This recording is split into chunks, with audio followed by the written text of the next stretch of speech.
What is going on, everybody? James of Blue Eye Tech coming here, and today I will be unboxing the Mac Mini. Now, I will say I think the Mac Mini is personally one of my favorite desktop computers just because you have so much in such a compact device, and I just feel it's great. I used to have, I believe, the old one from 2013.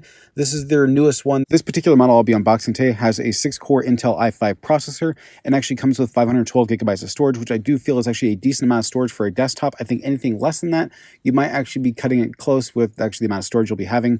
So I think at minimum, 512 is actually a decent storage option. Once you get the plastic wrapping off of the box, it's pretty easy to open up. All you have to do is actually slide the packaging out from the side. And then once you get that open, you'll pretty much see the Mac Mini sitting there right on top.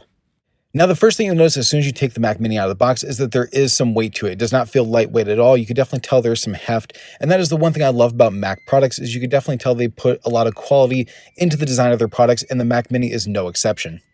Now, once we move all the plastic wrapping, you'll notice from left to right is the power button, the port for the power cable, Ethernet port, along with 4 Thunderbolt 3 ports, 1 HDMI out, 2 USB-A ports, and a headphone jack just below those.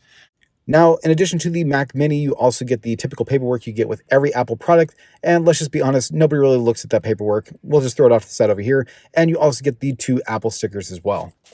Now, the only cable that actually comes with the Mac Mini is actually going to be the power cable. You unfortunately do not get an HDMI cable with this, so unless you already have one laying around that you can actually use for the Mac Mini, you actually have to go out and go buy one.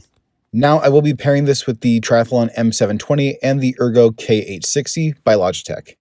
So this has been my unboxing of the Mac Mini. If you guys like this video, please don't forget to like and subscribe. And if you guys have a Mac Mini, please let me know down in the comment section below what is your favorite thing about the Mac Mini. As always, it's been James of Blue Eye Tech. I'll catch you guys next time. Have a good one.